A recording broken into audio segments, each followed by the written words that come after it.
All right, everybody. Welcome back to Strongman Personal Finance. Today, I'm going to talk about some personal finance misconceptions that are really starting to piss me off. Buying something just because it's on sale. Listen up. If you don't need something, just because it goes on sale doesn't mean you have to go and buy it. You're not saving any money by buying something on sale.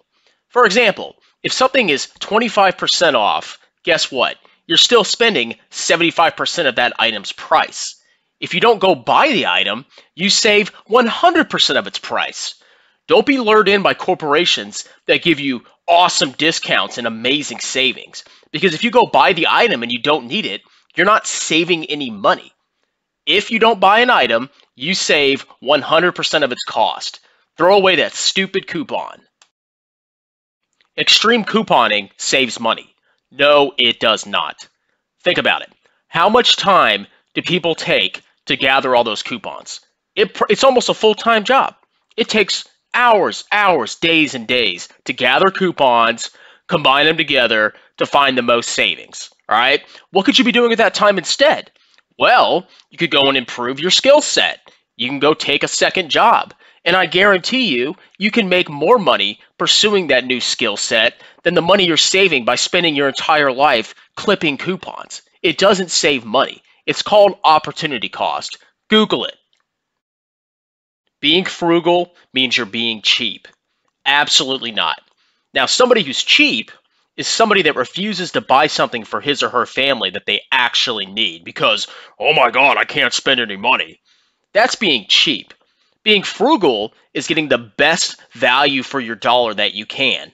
For example, if you have a bottle of medicine, a bottle of ibuprofen, one of it's generic, one of it's name brand, a cheap person wouldn't buy it at all, even if they had a headache because they don't want to spend their money.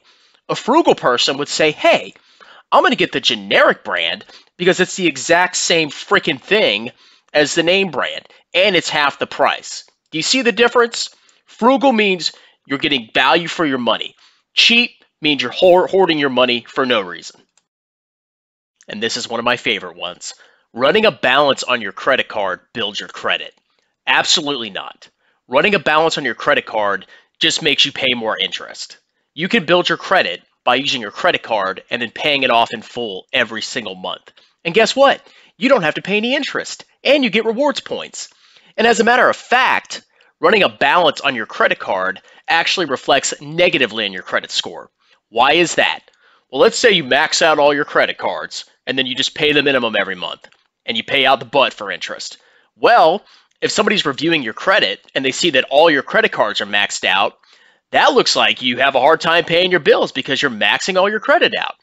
It's not a good thing to do. Pay off your credit card in full every single month. I know because I did it. I've never ran a balance on my credit card, and my credit score is 800. Oh, imagine that. If somebody has nice things, that means they're rich. Absolutely not. You know what I think when I see somebody that has a bunch of nice things? Nice watch, nice clothes, super expensive car. I think this guy is a broke loser. Let me tell you why.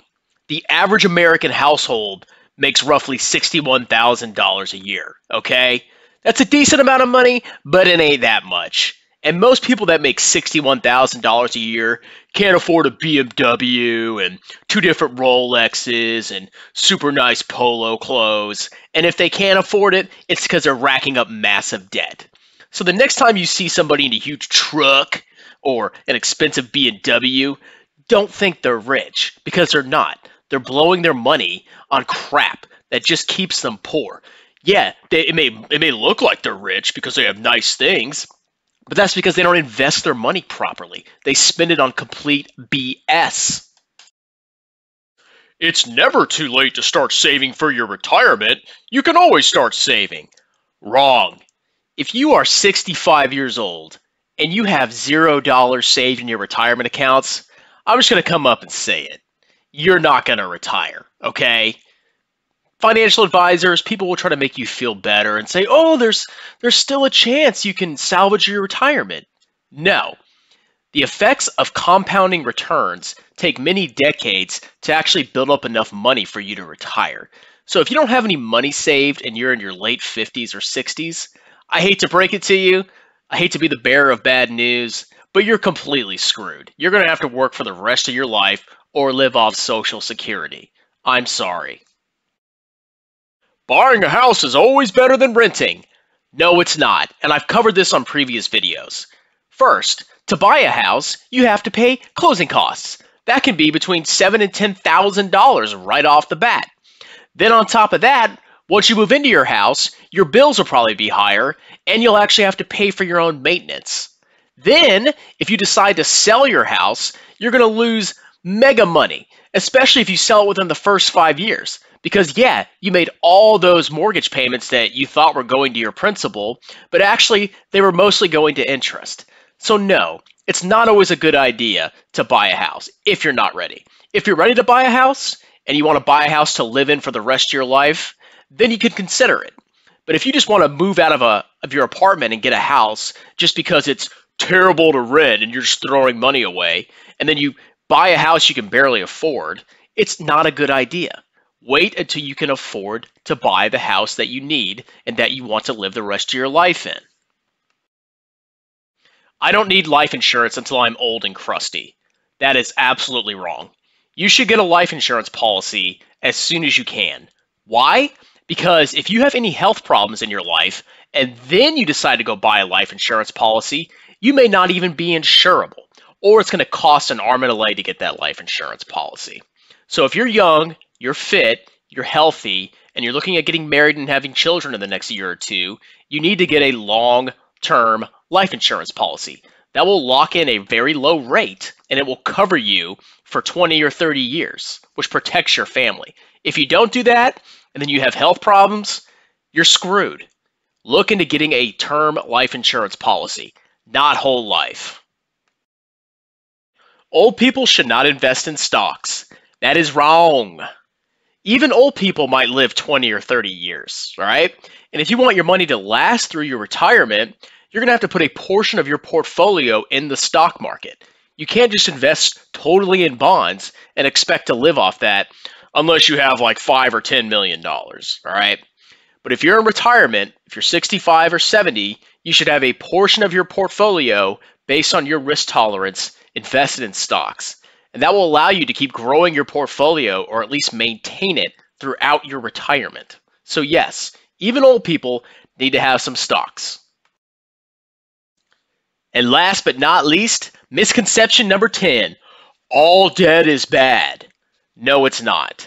Think about it. If you want to buy a house, you can either take out a mortgage, which is debt, or you can wait 50 years before you save up enough money to buy a house in cash. That's completely ridiculous. If you have good credit, you can get a mortgage at a decently low interest rate and still buy your home way earlier. Same thing with cars. If you need a car, don't wait until you can pay for it in cash. As long as you have good credit and you can get a good interest rate, you can go ahead and take out a car loan and purchase that car, especially if you need it for your employment. Yes, a lot of debt is bad, but you can use some debt to actually improve your lifestyle and actually use that to make more money in the long run. So don't listen to those people that say, oh, you have a car loan or a mortgage, you're a loser. That's ridiculous. Not all debt is bad, as long as you pay it. All right, everybody.